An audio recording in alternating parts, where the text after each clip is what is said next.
are three reasons why I think residential schools are a blot on the Canadian landscape. One is that we became strangers in our home and native land. Two is that nurturing relationships between parents and children were severed. Residential schools were a frontal attack on parenthood. Three is that it added to our mental stress in a very real way.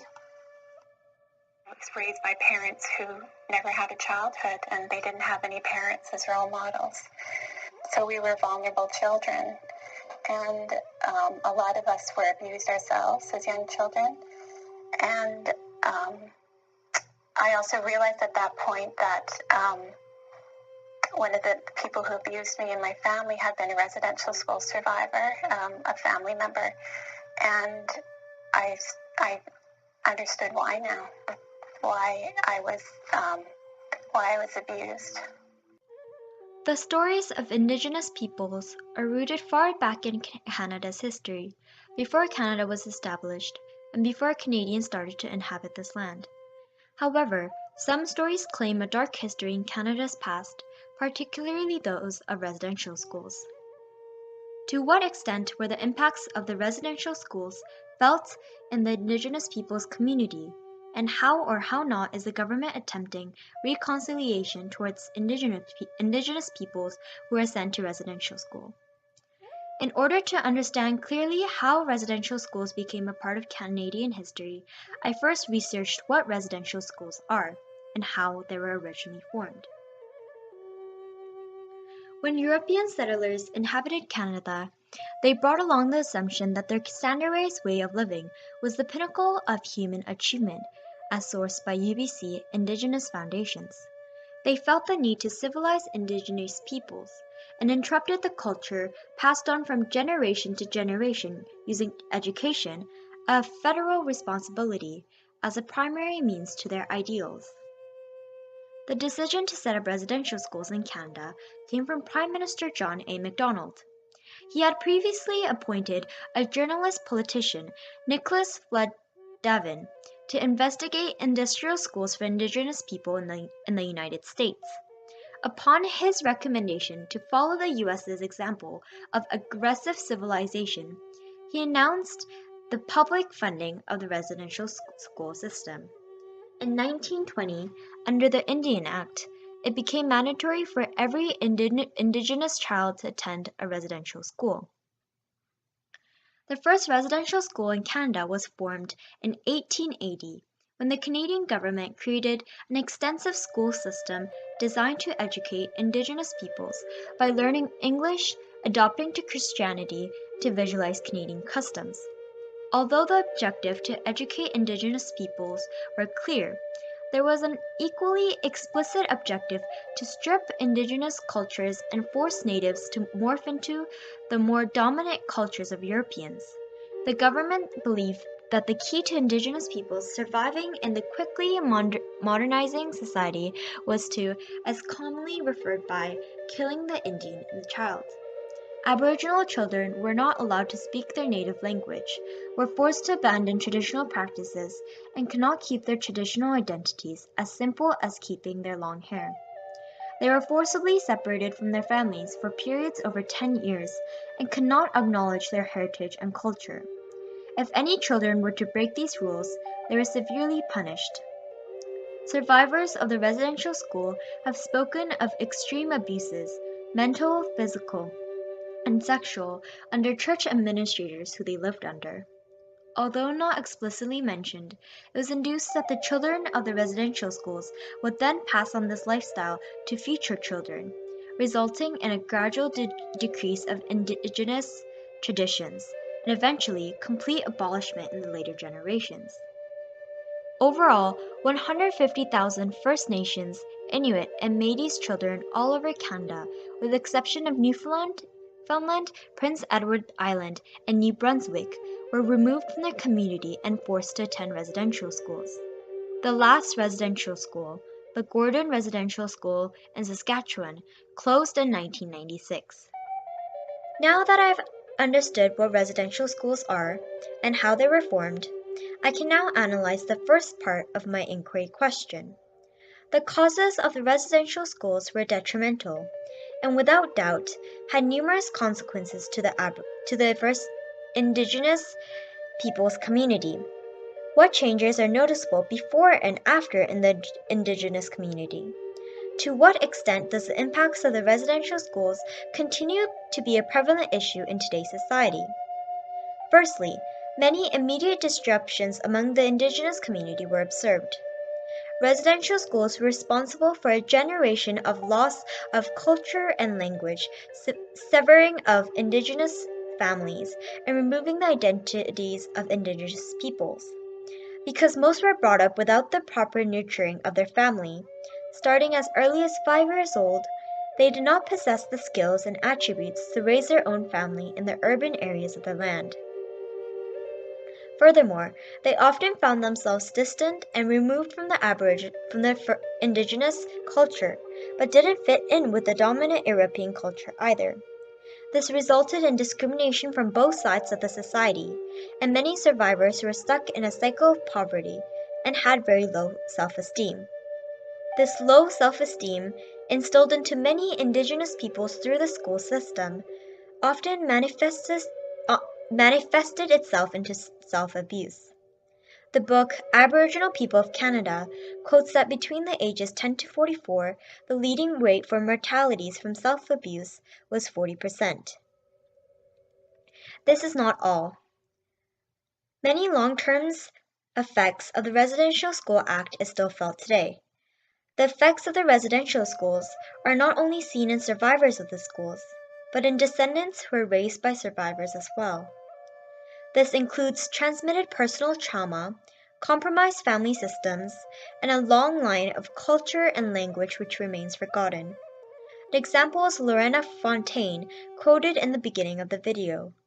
Fontaine was not a survivor from the residential schools, but was raised from one. She explains that because her parents had grown up vulnerable and had only experienced abuse, they abused her as well. This high incline of abuse among indigenous families constantly perpetuates the cycle of domestic violence and dysfunction.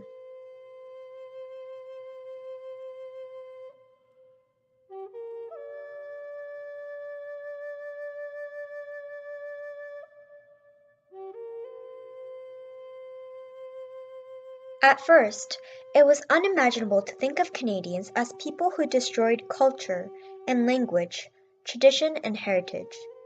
To think that today we pride ourselves in being part of a multicultural society, yet approximately 22 years ago, cultural discrimination heavily influenced society standings.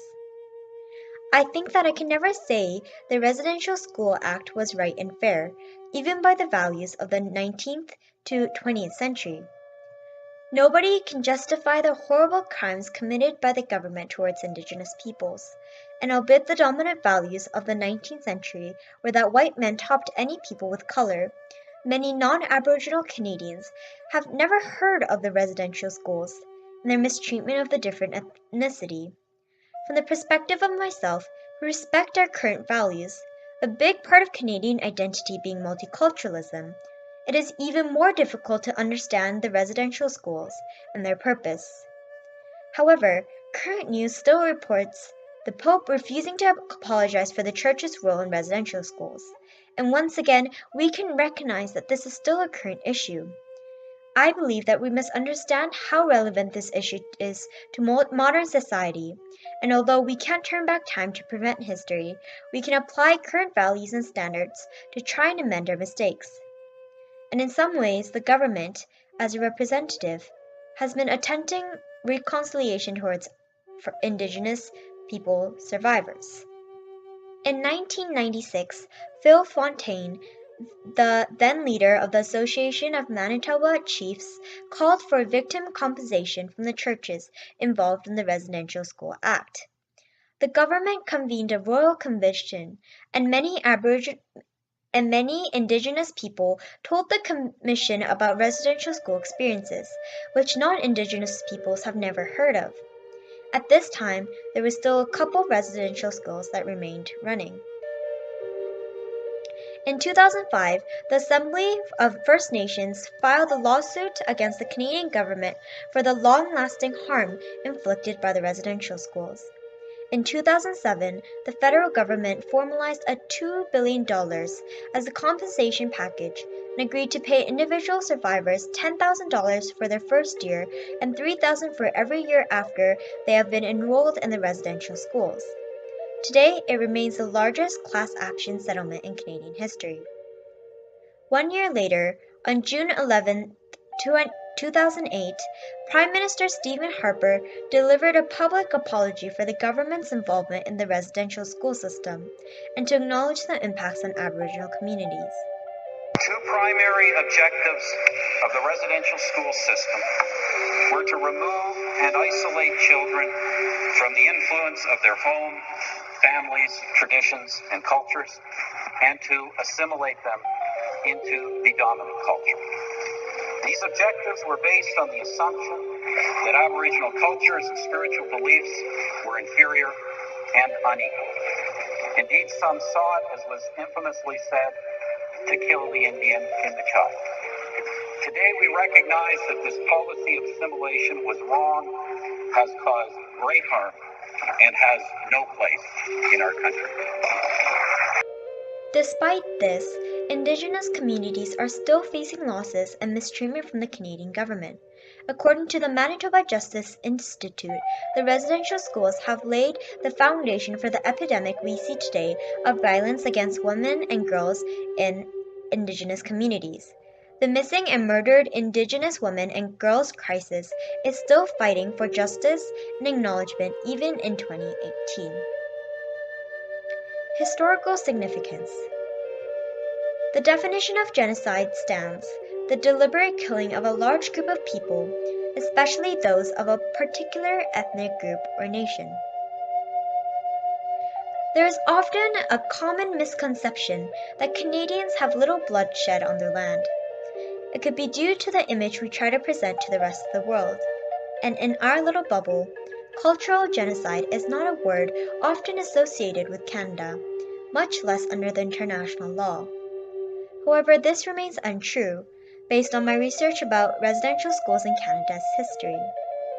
Although it seems a bit extreme to compare our dark history with the extermination of millions of Jews in the World War II crisis, the underlying but very clear intention by everyone from Prime Minister John A. Macdonald to the church owners of the schools were to strip Indigenous peoples of any racial, linguistic, cultural, or family identities and to force them to acquire mindsets alike European ideals. Cultural genocide is not a far-fetched term at all. This question allows Canadians to rethink Canadian identity, how modern and current the Residential School Act really is, and force ourselves to open our eyes towards issues in our home country. The conclusion I draw from my question is that the effects from the Residential School Act is rooted deeply into Canadian history, and the government's formal apology is only the beginning of our country's efforts to attempt reconciliation towards the Indigenous peoples. In spite of the apologies, the impacts from this era remain, and are not only felt by survivors from the crisis, but descendants and those who face the aftermaths of a severed Aboriginal home. The wall of mistrust the Indigenous people have towards our current government system cannot be broken down at once. The wounds of survivors may never be healed, but as people come to understand the sorrows of the Residential School Act, we are one step closer to re-establishing the connection.